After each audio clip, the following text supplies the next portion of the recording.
All right, welcome back to class. This is American Federal Government. My name is Ken Hicks. We've been talking about Congress. And of course, if you go to Washington, D.C. today, one thing you would find is that there are not many people that are actually in Washington, D.C. right now. At this time of year, as we're shooting this video, it's the last day of October. And just about everybody that is an elected official is probably back in their state or their home district working on re-election. So this is probably one of the times of the year when Washington, D.C. is probably one of the least populated places. Now, of course, 2/3 of the Senate are not up for re-election in this election cycle, so those guys may be around. But in a lot of instances, they're going to be campaigning on behalf of colleagues because, you know, this is a crucial point of time where you have a presidential election year and everybody's trying to get their person elected president, and everybody's trying to make sure that their party holds on to Congress.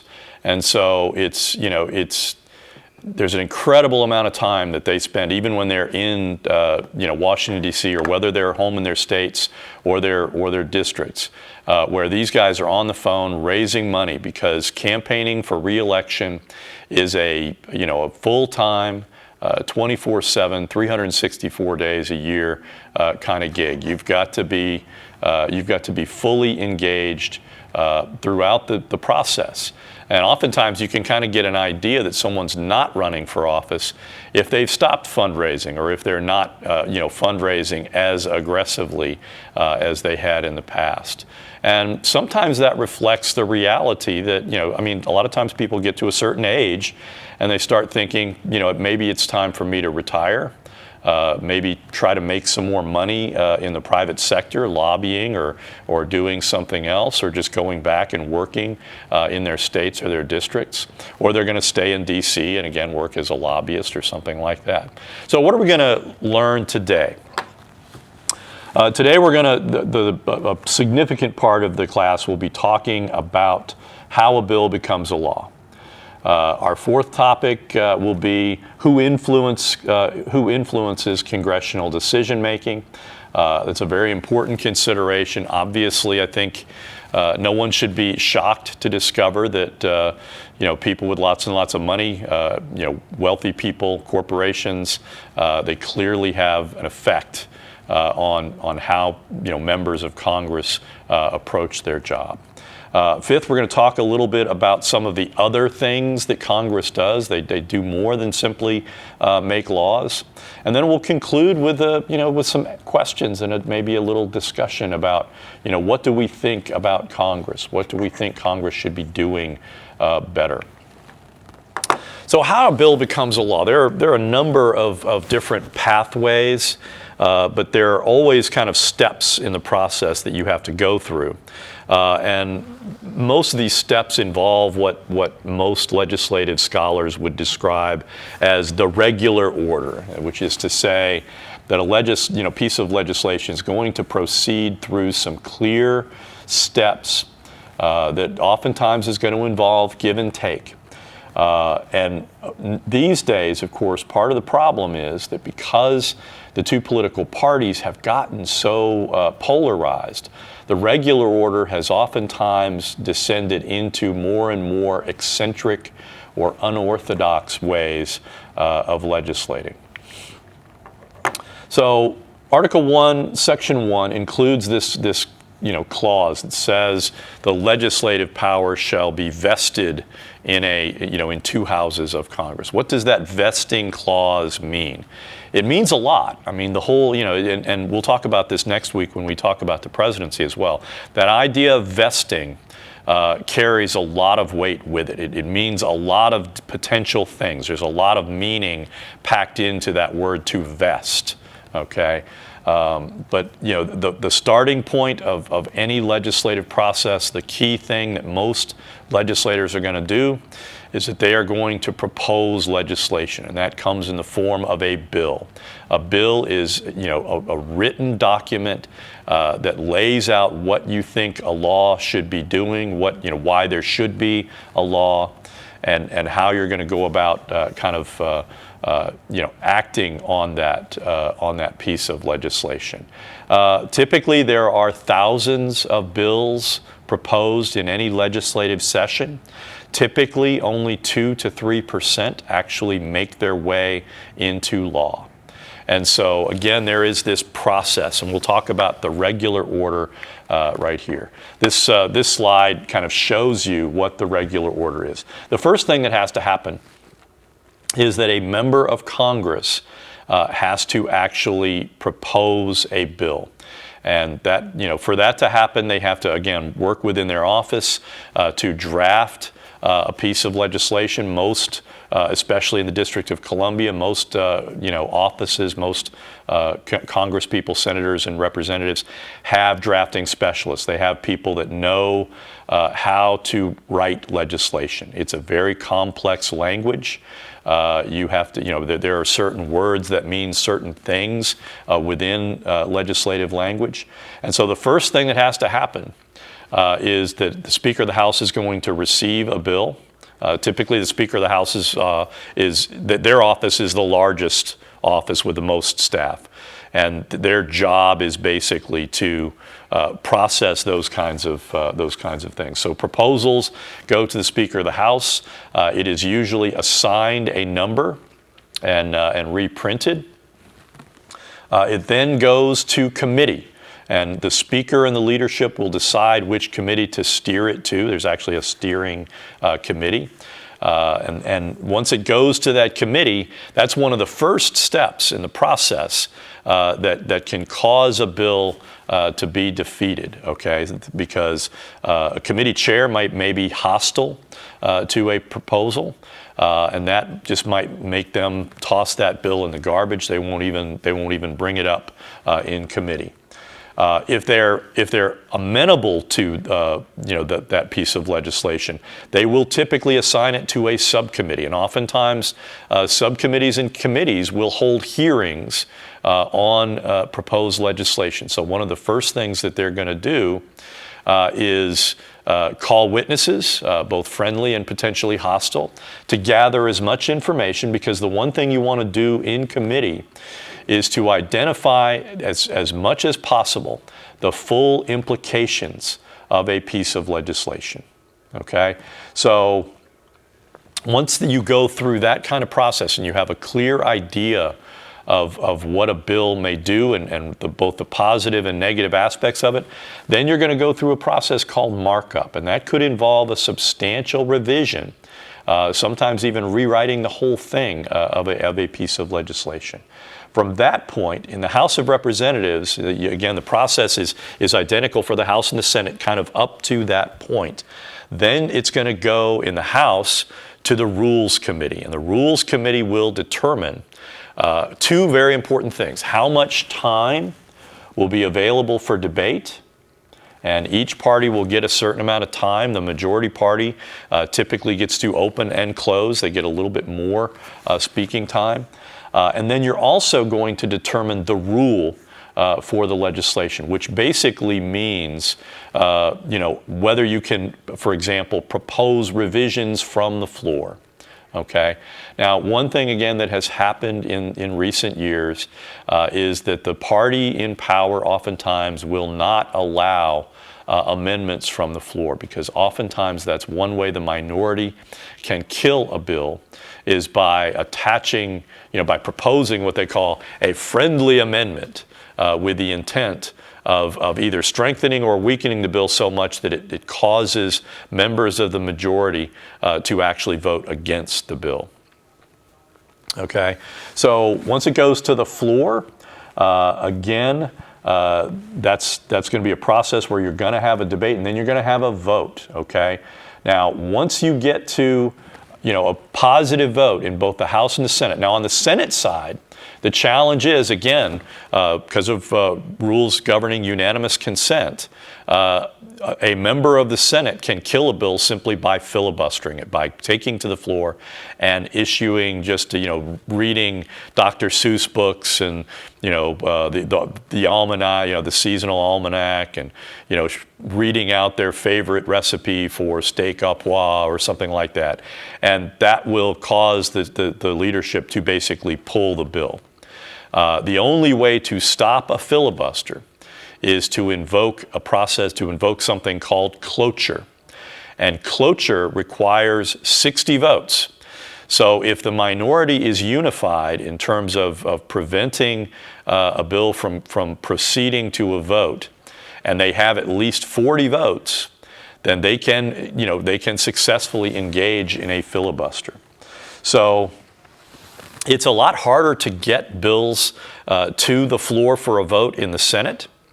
And that typically means there's a lot more give and take between the majority and minority parties when legislation is particularly important. And that's one of the points at which what the House is working on and what the Senate is working on can diverge. Okay, it shouldn't be a surprise to anyone that the process that leads to legislation in the House is oftentimes is very different from what goes on in the Senate, and the two processes will oftentimes produce different pieces of the same legislation. So once a bill goes to a vote in either the House or the Senate, and these are oftentimes not happening at the same time, okay? Oftentimes what will happen is the House will wait on the Senate to see if the Senate can actually produce something worthy of consideration, okay? And if the Senate actually acts and gets a bill passed, and it's passed with more than 60 votes, then that's something that will trigger the House to actually begin the process of legislating. So again, once you get through the legislative process, once there is an affirmative vote to pass a piece of legislation, if there are differences, then you're going to form a conference committee comprised of members from both the House and the Senate, typically from the committees that produce the legislation. Now, oftentimes, House members have an advantage because they are oftentimes specialists in the legislation that is being worked on. Senators oftentimes serve on multiple committees. They may have oftentimes larger staff. But at the same time, they have to know more about different things. So they're more generalists in nature.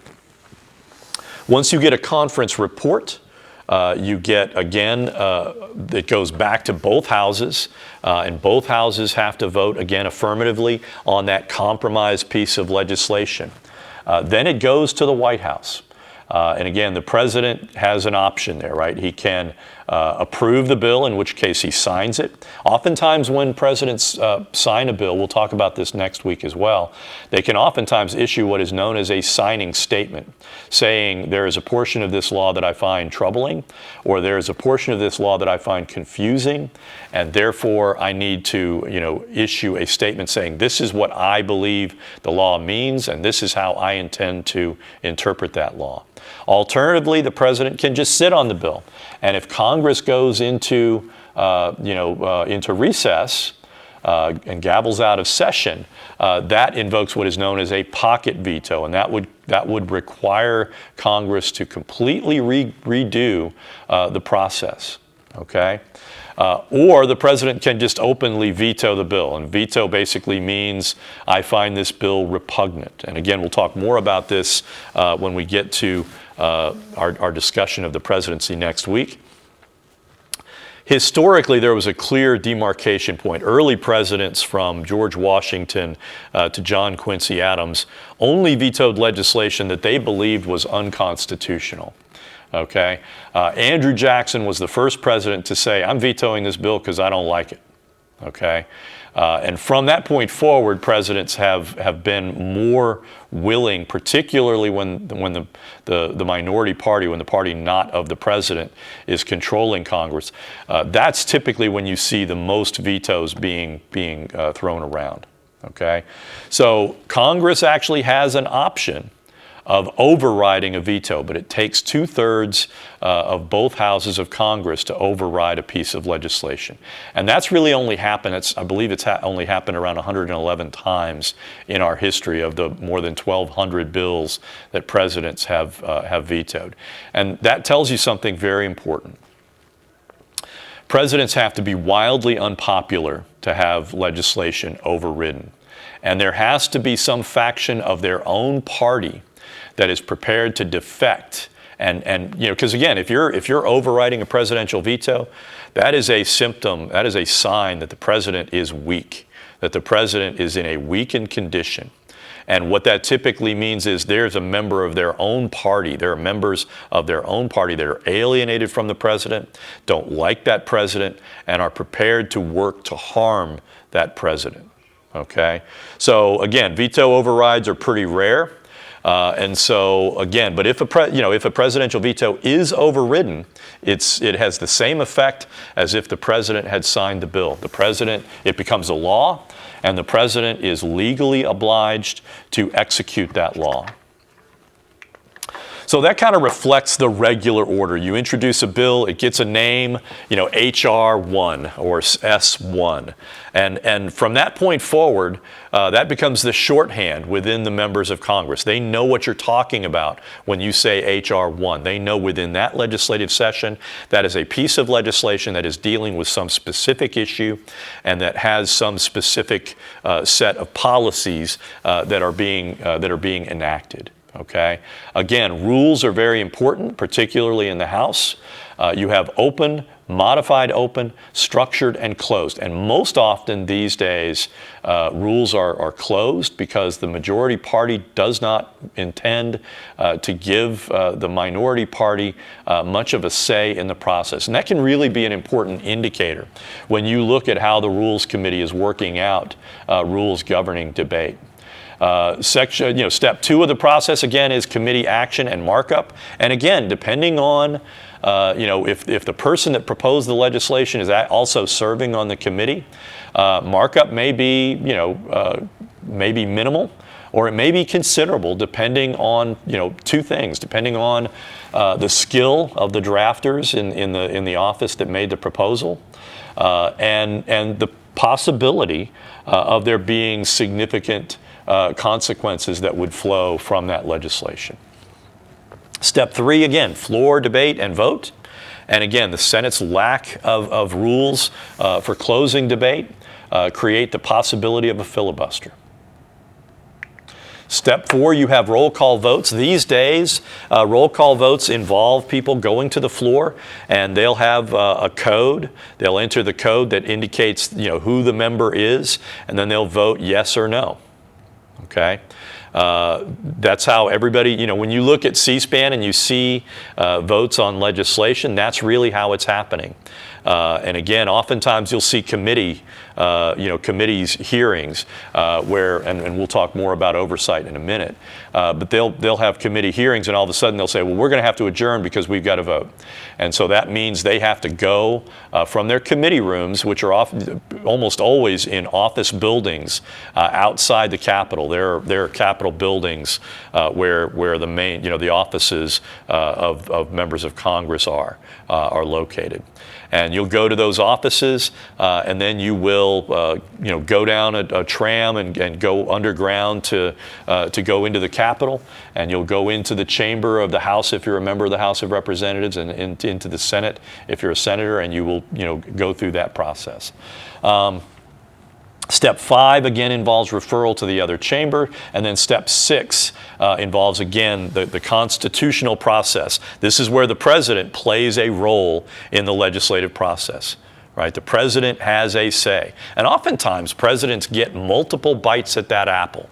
Right? Oftentimes, again, during the State of the Union, presidents will oftentimes, and we'll talk more about the State of the Union next week, presidents will make proposals for legislation. Right? Joe Biden campaigned on what he described as Build Back Better. It was a big economic program of infrastructure and investment in renewable energy and technology generally, and pharmaceutical reform and all that kind of stuff, tax reform. And he basically proposed those things numerous times. Democratic members of Congress actually proposed that legislation. Presidents can't propose. They can propose all they want, but it actually takes a member of Congress drafting that proposal, and it has to come from a member's office, right? So those, again, are important processes. So that's the regular order in a nutshell. And the challenge is that, as a practical matter, partisan polarization has reached such levels that the regular order is simply not practicable. It's really difficult for the majority party to bring the members of the minority in. If you remember from our discussion of political parties, the Democratic Party is now a welfare liberal party that actually has some social democrats in it. The Republican Party is a coalition of highly conservative, to moderate, members that are ideologically conservative. They're really speaking different languages to one another. And they're oftentimes speaking past one another, and they have very little in the way of things that they can compromise on. When you look, for example, at immigration, there have been multiple efforts to pass immigration reform. Back in 2012, Marco Rubio, a Republican from Florida, led an effort to pass immigration reform, to create rules that both Republicans and Democrats could live with. And it was a very bruising process. And it ended up passed with something like 72 votes in the Senate. But the problem was the Republicans, who controlled the House of Representatives in 2012, were not even interested in taking it up. Okay? They wouldn't even listen. They wouldn't even, John Boehner, who was the Speaker of the House at the time, basically said, this is too divisive within my conference, and I could probably form a coalition with Democrats, but it would involve violating what was known as the Hastert Rule, where a majority of the Republicans have to support legislation in order for them to act on it. And so that's a problem, right? Because many Republican members of the House of Representatives in 2012 were from very conservative, majority white districts where nativism runs really strong. They want to stop immigration in all forms. They don't want any more people who are non-English speaking to be coming into the country. And so immigration reform died there. The same thing happened just this past year, where, again, a very conservative member of the Senate, James Lankford from Oklahoma, negotiated a very conservative piece of legislation that was, again, had elements of both, the things that both conservatives and liberals wanted. He and Chris Murphy from Connecticut both, acted in good faith and put together a piece of legislation that had elements that both didn't like, but that they could live with. They wanted, Lankford wanted wanted to give the president the authority to be able to shut down the border, to close any kind of movement across the border when more than 5,000 people a day were crossing over. That would have really strengthened the president's hand over immigration policy. Chris Murphy wanted more immigration judges so that asylum claims could be adjudicated a lot more rapidly. Again, it was a compromise piece of legislation. Ultimately, though, campaign politics got in the way because Donald Trump wanted to be able to campaign on the disaster on the southern border. And so he told members of the House to not support the bill and to not actually, he told the Speaker of the House, Mike Johnson, not to even allow that bill to go forward. And so they effectively killed the bill. So again, there are defects that are both real and perceived in the regular order. The primary defect, though, is that you need to be able to compromise with the other party. You need to be able to act in good faith. And that is oftentimes something that is very difficult for members to do. Closed rules basically means that the majority party, particularly again in the House, can ram legislation down the throats of the minority party. The minority party can effectively be frozen out of the legislative process when you adopt closed rules. And both parties have done it when they're in the majority. And again, why? Because they don't believe the minority is acting in good faith. Oftentimes you will use, members of the leadership in the House will use what is known as multiple referrals, where you will send a bill to multiple committees to work on. The point being, you identify the path of least resistance. You identify within the committee where the least opposition is kind of built up, right? If you've got people on the committee that are dead set against it, or if the committee, again, it's typically you're talking about who in the majority party you're going to have to mollify or deal with. If you've got multiple referrals, you can identify which committee is most likely to be able to act effectively on the legislation. Okay? You often have what is known as ping-ponging that takes place within the leadership. This reflects first and foremost the fact that both the House and Senate leaders have a much stronger hand over the legislative process than has been the norm under the regular order. Ping-ponging basically involves the Senate Majority Leader and the Speaker of the House just passing back and forth proposals and negotiating as leaders. And again, for that to succeed, the leadership in both the House and the Senate have to have a firm understanding of where their members are. They have to, if it's the Speaker of the House, they have to know where the majority are, and they have to know that they can get enough votes to get a proposed piece of legislation through. And the same thing with the Majority Leader. They have to know that they can overcome obstacles that the minority party might raise, especially a filibuster.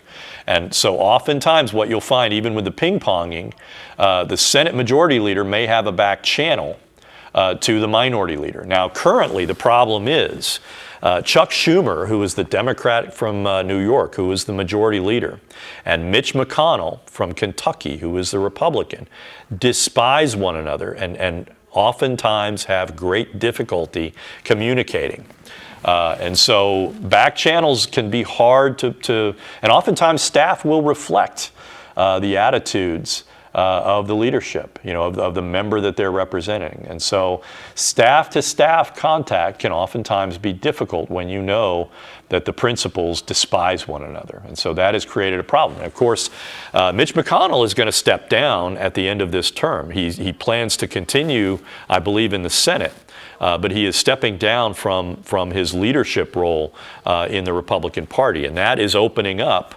There are a number of potential folks that are looking at running, including the minority whip, John Thune from, I believe, South Dakota, and Rick Scott from Florida, among others. There are a number of people who kind of have that ambition.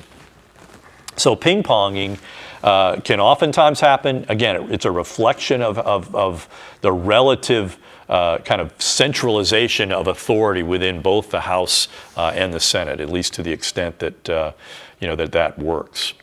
Catching the omnibus. Omnibus legislation oftentimes reflects the realities of budgetary politics. Okay, in the regular order, towards the end of each legislative session, the House of Representatives puts together like a dozen or so appropriations bills. Okay, that basically is the money that is used to that Congress appropriates to fund all the operations of the country, of the federal government. There's an old saying that Joe Biden is very fond of: show me your budget and I'll show you your values. Once again, the challenge here is that you're dealing with a situation where Republicans and Democrats, many of the philosophical disagreements, many of the ideological disagreements between Republicans and Democrats boil down to spending, right? Democrats typically want more social welfare spending. They generally want to invest in human, capital. Republicans want to minimize spending. They don't like social welfare spending. They think it creates a moral hazard.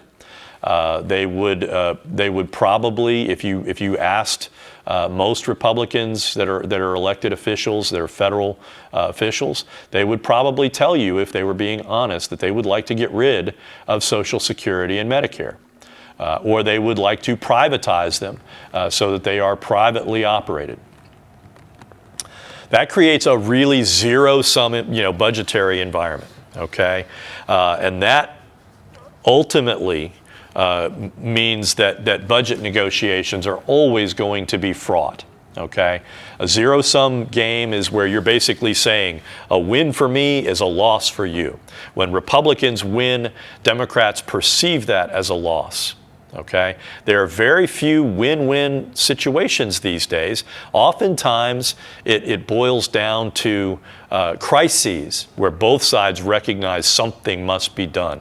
COVID-19 created a crisis that both Republicans and Democrats understood was going to require at least a partial shutdown of the economy and the government.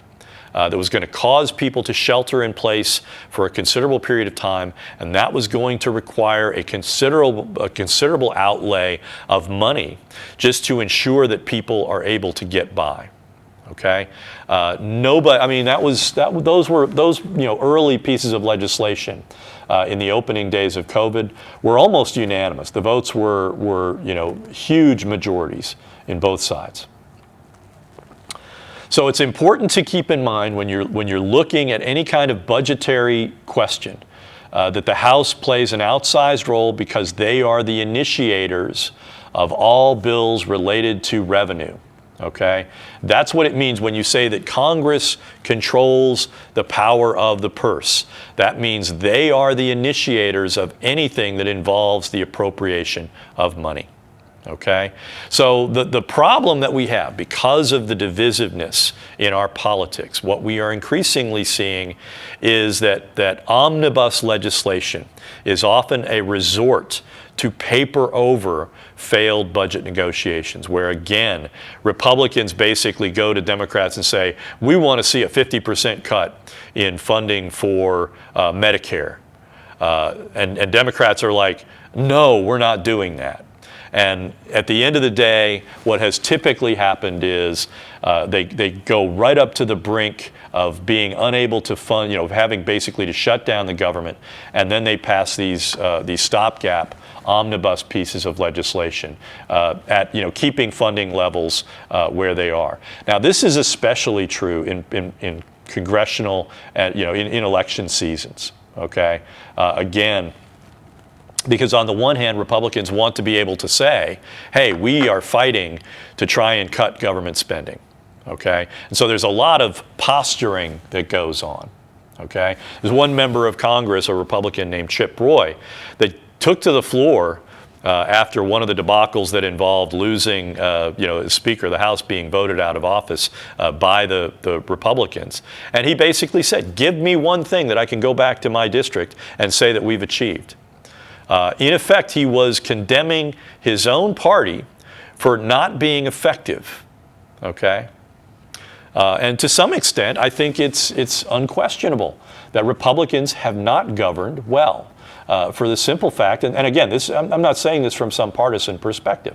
I'm saying this just as a basic matter of good government, of people who look at this is what good government looks like. It can be conservative or liberal, but that's effective government. Republicans have persistently been unable to pass legislation that they want. They can't even get their own party to agree to certain courses of action. For example, they have opened impeachment inquiries on Joe Biden. They have claimed that Joe Biden has been the leader of a crime family and that he is corrupt. They called it repeatedly the Biden crime family. They've held multiple committee hearings. There's a committee on the weaponization of government. There's the House Oversight Committee that has held multiple hearings alleging that Joe Biden has committed impeachable offenses.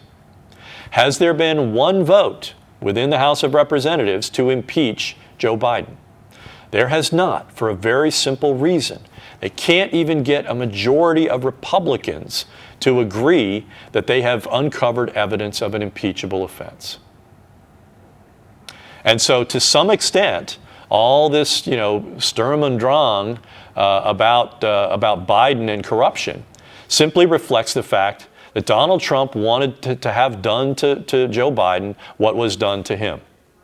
He wanted him impeached, and Donald Trump's allies in the House basically were prepared to give him that, to at least give him the appearance that they were attempting to impeach him.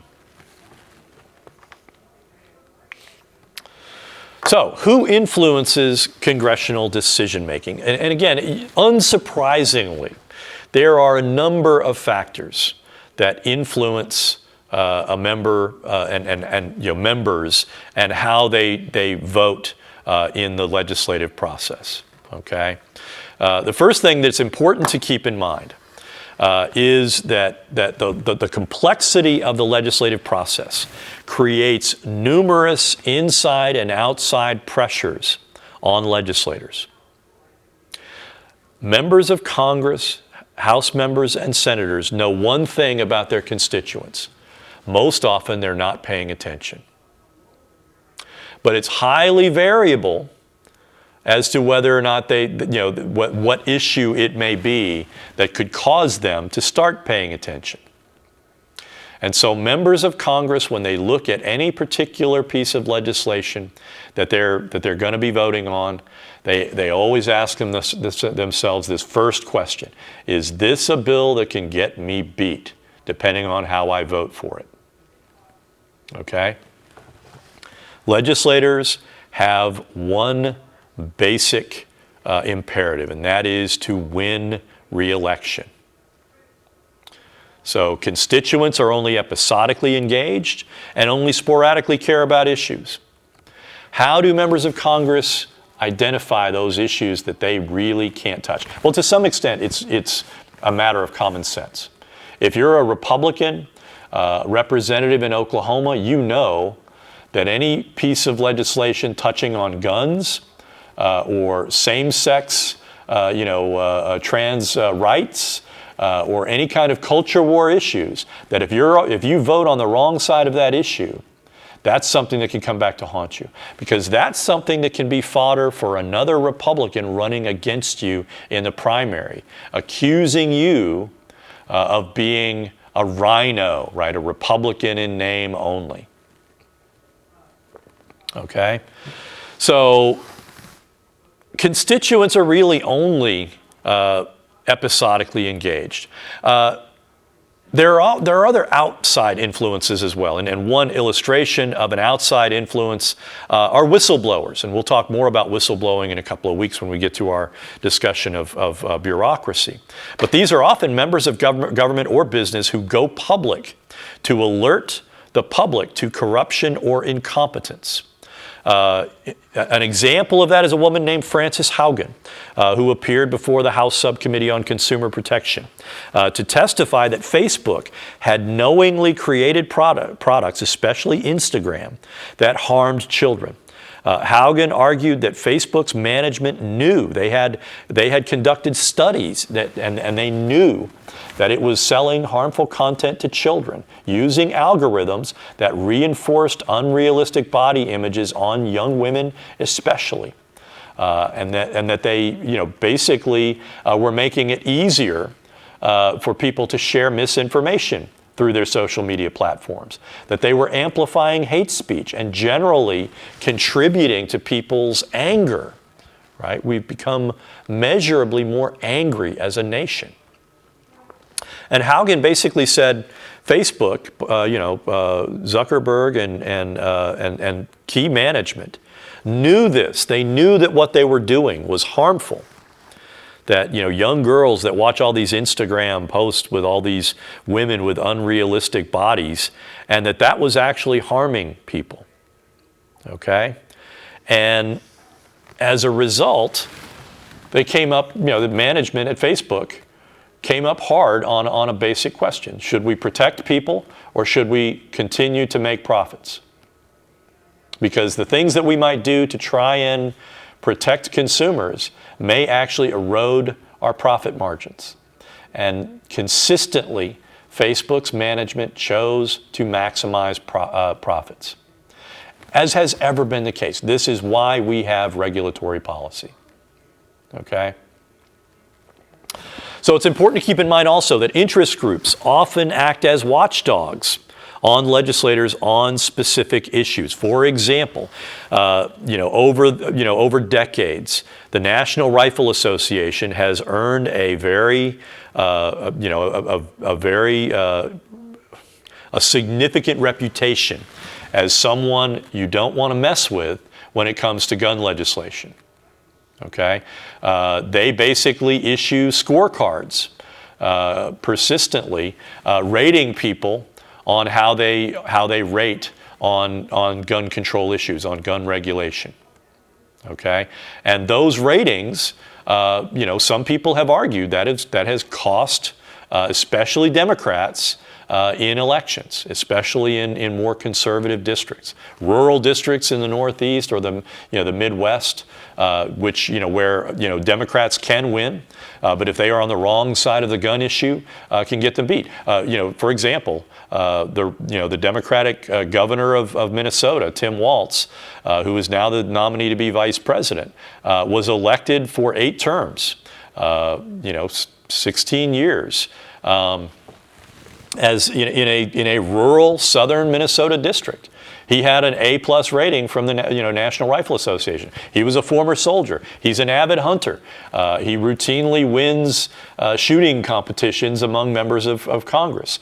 He knows how to handle a weapon. And yet, as Minnesota governor, he has supported legislation that the National Rifle Association doesn't like. Okay.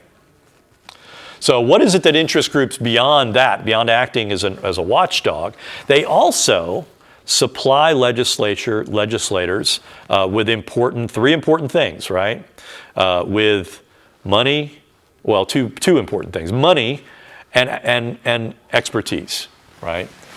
Many interest groups hire lobbyists who are former members of Congress, and they know how the legislative process works.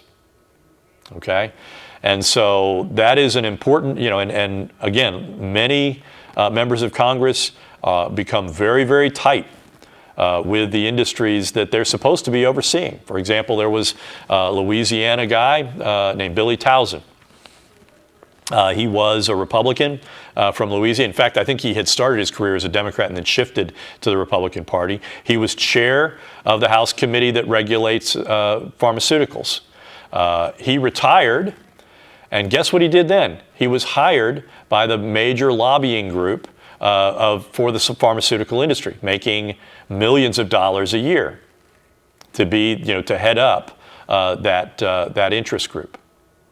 Okay, so that kind of gives you an illustration of just how cozy that relationship can be. And it also shows you just how lucrative it can be. You don't necessarily become a millionaire by being a member of the House of Representatives. You do earn a very nice salary. You have a very high-profile job. But when you retire, when you step down, you can really make serious money. Okay? So again, I mentioned this idea that interest groups oftentimes will use scorecards. The American Conservative Union oftentimes issues a rating based on members' votes. So again, that is, in these polarized times, the American Conservative Union is a conservative interest group. So the people who are the most conservative members of Congress routinely get A's, and members that are most liberal get F's, right? High or low ratings can often be an important issue in a legislator's next election. Oftentimes, here in Oklahoma, members of the House and the Senate will campaign saying that they have an A+ rating from the American Conservative Union or the American Enterprise Institute. Interest groups, again, exert influence over legislation.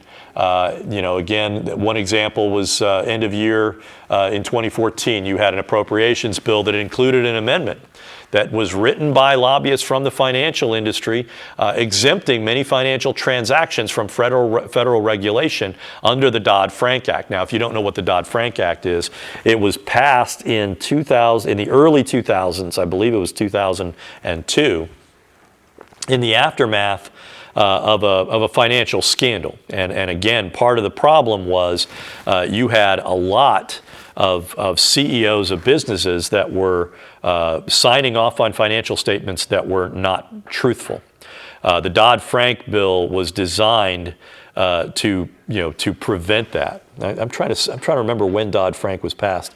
I think it was passed when Democrats had unified control of the House and the Senate, so that was probably like 2006. Okay.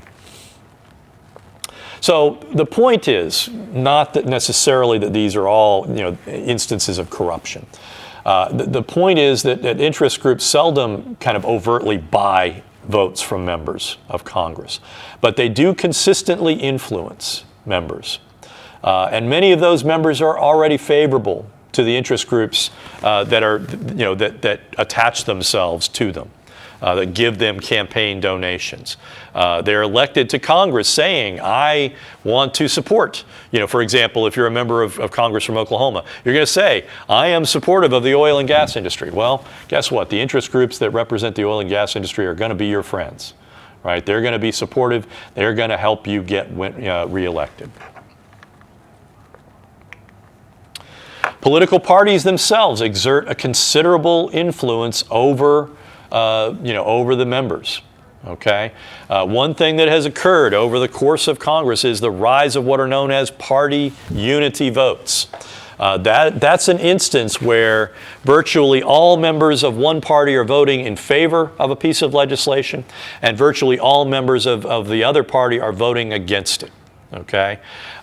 You can see this, the effect of this, in the January 6th Capitol riot, the effect of that kind of thing on party discipline. Nearly all Democrats and nearly zero Republicans condemned Donald Trump for his efforts to overturn the result of the 2020 presidential election. On October 23, 2024, the Washington Post reported that nearly half of Republican candidates for Congress or top state offices have used social media to cast doubts on the integrity of the 2024 election, highlighting a pervasive effort within the GOP to undermine public trust in the vote ahead of November 5th, which is coming up in 5 days now, as of this recording. That's a seriously concerning thing. And the irony of this is that every person, and you see them on TV, where they oftentimes get asked, do you believe that the 2024 election was free and fair and that Donald Trump lost? They will oftentimes say, I don't. They'll say there were irregularities. Now, they never allege that there were irregularities that resulted in them winning their seats. Ironically enough, they always say, oh no, I won fairly. Okay? So again, as a representative institution, Congress reflects the profound polarization that is currently dividing the nation. And it's not accidental. There are people that benefit from these divisions. Just ask yourself, who benefits from us being at each other's throats like this? So what can you do when Congress has trouble deciding? The 116th Congress, which lasted from 2019 to 2020, did pass consequential legislation. But it was still among the least productive legislative sessions in the history of Congress. The 117th Congress from 2021 to 2022 has produced even less legislation. Typically, members of Congress drafts again upwards of 8 to 10,000 proposals, bills are introduced annually, but routinely, what's 2% of 8,000? It's a couple hundred pieces of legislation actually typically make their way into law. This Congress, which is again divided between a Democratic House and a Democratic Senate and a Republican House, has been among the least productive in American history. Critics accuse Congress of being slow and cumbersome, but again, when you look at COVID-19 legislation and the economic rescue legislation that was passed when Joe Biden briefly had unified control of government, again demonstrates that Congress can act quickly and decisively when it needs to.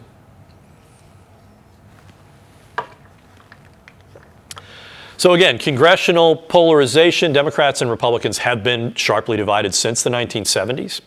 Socioeconomic sorting has had kind of an effect.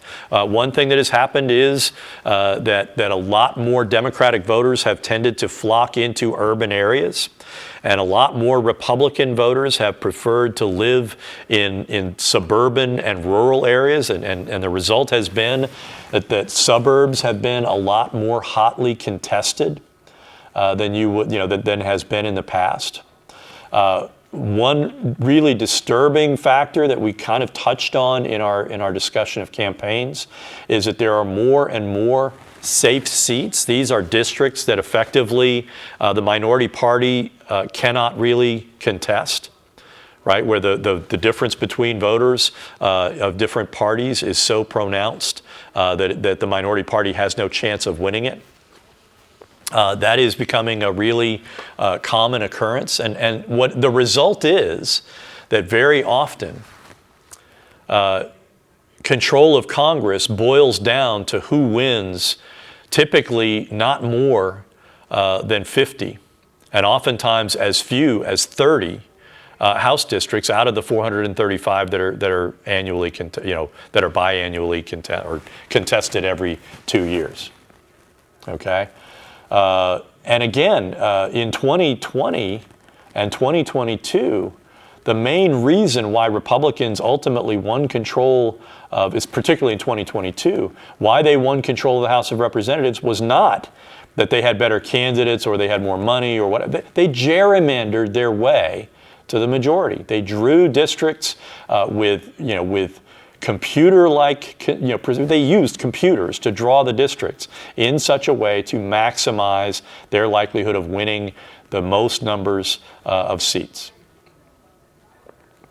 And just simply put, is it good for the House of Representatives to be hinging on gerrymandering rather than the will of voters? This is the problem that we confront. It's a basic issue in our politics.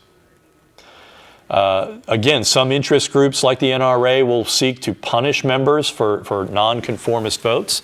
Donald Trump has been highly vengeful. Those those Republican members of the House of Representatives that have voted, they had 2 occasions.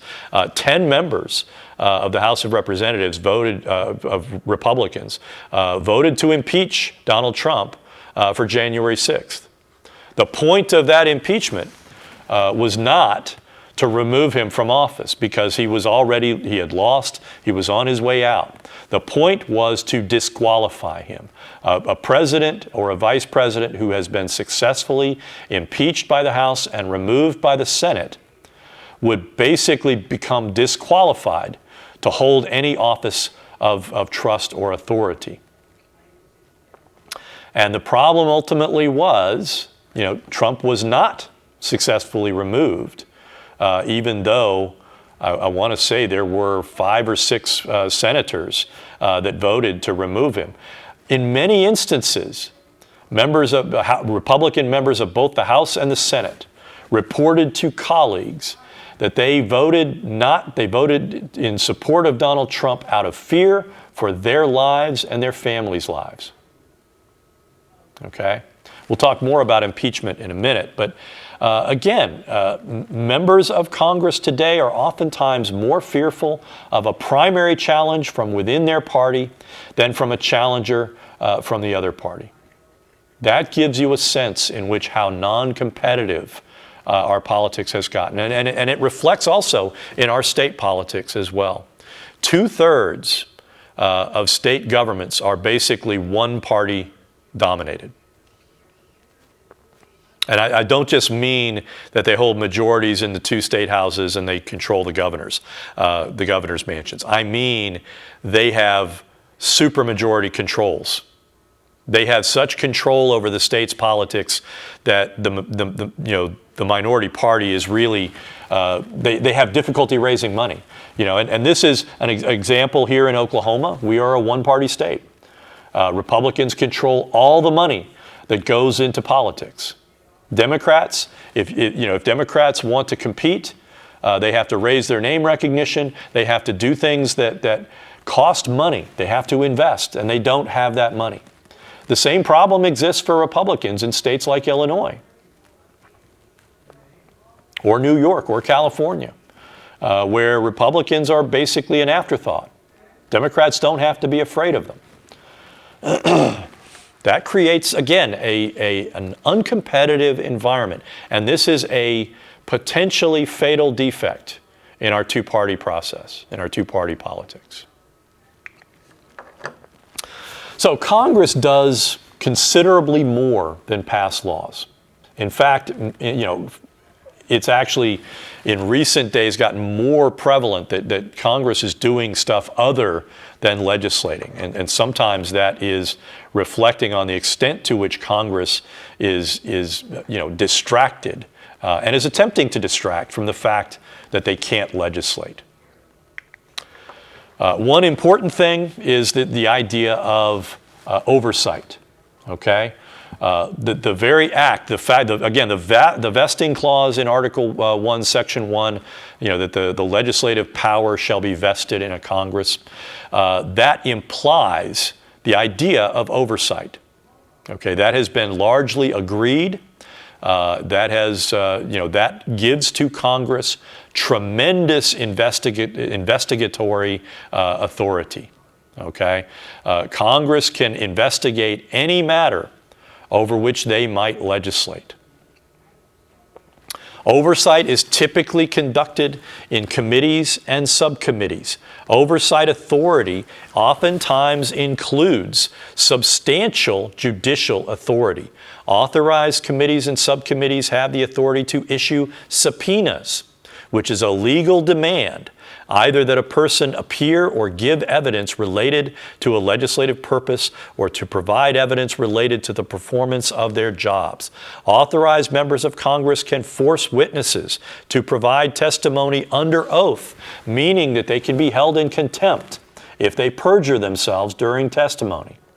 Minority Party members of the committee also have the power to cross-examine witnesses called by the majority party and oftentimes have the ability to call counter witnesses as well. Committees can hold subpoenaed witnesses in contempt in the event that they lie or refuse to appear. Now, this is important. There is a Republican operative by the name of Steve Bannon who just was released from prison for having been held in contempt of Congress because he refused to appear to testify about his activities related to January the 6th. He was integral to Donald Trump's attempt to overturn the 2020 election.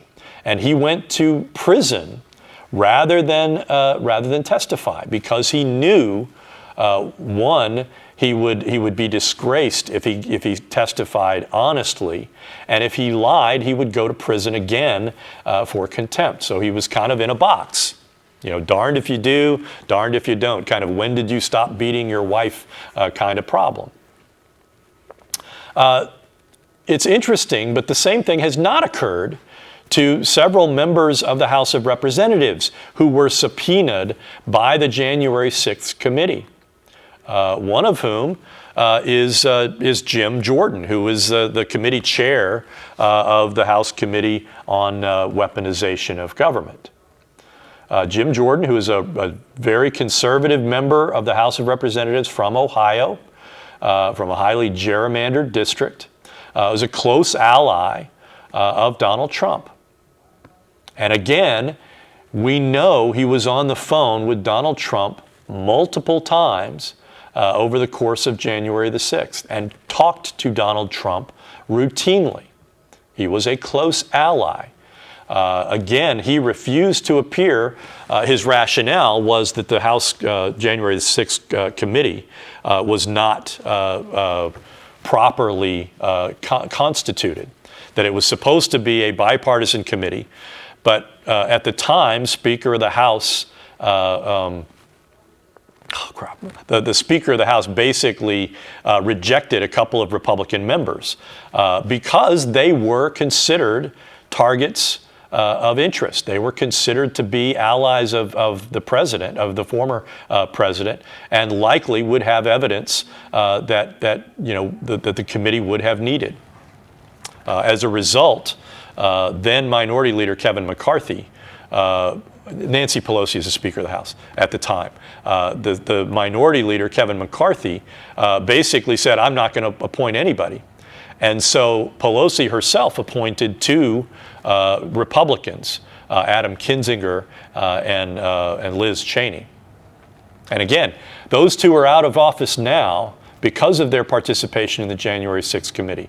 Liz Cheney was successfully primaried in Wyoming for her at-large seat, and Adam Kinzinger retired because he was anathema in his very conservative district. So this raises again another question, and that is, another problem, and that is that oversight is oftentimes used as a cudgel. Okay? Partisan polarization has led to the partisan use of oversight to score political points. My whole, spiel a little while ago about the House attempting to impeach Joe Biden reflects first and foremost the reality that Republicans wanted to play tit for tat. They were furious that Donald Trump had been impeached twice. It's unprecedented that a sitting president was twice impeached over one term. No other sitting president has ever been impeached more than once. Okay? A lot of this originates in the Watergate hearings, which occurred over the course of 1974 as Democrats had control of Congress at the time, and they were investigating Richard Nixon, and they were investigating reports that the Nixon campaign and that Richard Nixon himself was implicated in the Watergate break-in. And they ultimately held hearings that demonstrated Richard Nixon's, complicity in both the Watergate hearings and in numerous related illegal activities. And that ultimately compelled Richard Nixon to resign. Democrats who dominated the House were preparing to hold impeachment hearings on Richard Nixon. When he ultimately resigned. He was the one person who likely would have been successfully removed from office had he not resigned. Because at that point in time, as the House was preparing to act, and I'll speak more on impeachment in a minute, a group of Republican senators went to Richard Nixon in the White House, including Barry Goldwater, who was a well-respected former presidential candidate himself in 1964, and who told Richard Nixon that he did not have enough votes to survive in the Senate, that he would be removed if the House voted to impeach him. And that's what ultimately compelled his resignation. Imagine if Republicans had had such a meeting with Donald Trump. Would Trump have listened? Or would he have said, "I'll end all of you. I will destroy you if you don't give me unswerving, undying loyalty"? So again, as a result of from 1974 to the present, we have had a series of highly bruising, highly partisan congressional investigations into executive branch agencies, including the Iran-Contra hearings, including hearings about the savings and loan crisis, including hearings into Bill Clinton and his investments in Whitewater, including hearings about the conduct of the Bush administration in Iraq. There have been just a series of just highly partisan oversight hearings. During the Obama years, there were when Republicans took control of the House of Representatives, they investigated Hillary Clinton and again her role in the Benghazi attacks of 2012. The terrorist attacks, what role she played in that process. And so, partisanship is not necessarily, it doesn't mean that it's necessarily wrong per se, right? But partisanship, again, is indicative of just how deeply divided we are and how problematical our politics have gotten. Oftentimes you'll see, again, another example of this is the appointment of an independent counsel to investigate the Trump campaign's ties to Russian intelligence. Again, the Mueller investigation did not reveal necessarily that the Trump campaign had openly colluded with Russia, but it did conclude that it was willing to accept help from Russia. Most importantly, the Mueller, investigation uncovered at least 3 instances where Donald Trump met all the criteria for obstruction of justice. Okay, there are typically 3 prongs. I can't remember all of them off the top of my head, but when you read the Mueller report, it says clearly, it implies clearly that Donald Trump engaged in obstruction of justice. Another example of the bruising nature of congressional oversight, of course, was again the Select Committee to investigate the January 6th attack, which I have kind of discussed, and again, which reflected just how partisan even that act, the act of gathering facts related to what happened on January the 6th, has become a partisan, article of faith. And if you are a Democrat, you believe that what happened on January 6th was heinous and unacceptable and a criminal act. And if you're a Republican, you minimize it. And that is, again, deeply troubling, that we can't even agree on facts, okay? Another very important power that exists beyond the legislative authority is advice and consent, okay? Article 2, Section 2 gives to the Senate the power to advise and consent on high-level executive branch officials, Supreme Court justices and judges, and they also have the power of advice and consent over treaties, with the difference there being with advice and consent, it simply takes a majority of the Senate to agree to a proposal, to an appointment. But with a treaty, it requires 2/3 of the Senate.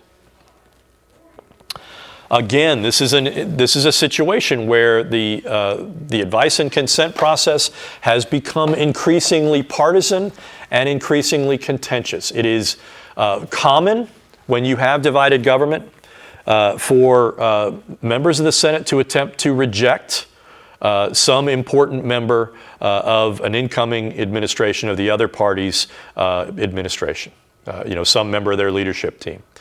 Democrats did it with George Herbert Walker Bush. They rejected former Texas Senator John Tower to become Secretary of Defense.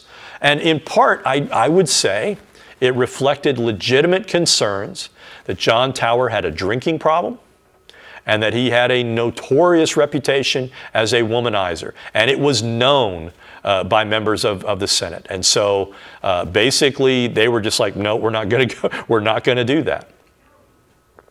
It happened under Clinton, where again there was a huge fight over a constitutional scholar lawyer by the name of Lani Guinier. Republicans had control of the Senate. They basically said, we're not going to accept this. And they basically rejected her nomination. I want to say it was for the Civil Rights Division of the Department of Justice. They also ended up rejecting one of Bill Clinton's first nominees for Attorney General because there were revelations that this person had hired a non-American as a nanny during that period. So again, when you look, for example, at Supreme Court justices, you have seen how contentious the confirmation process has gotten, and it's almost certain.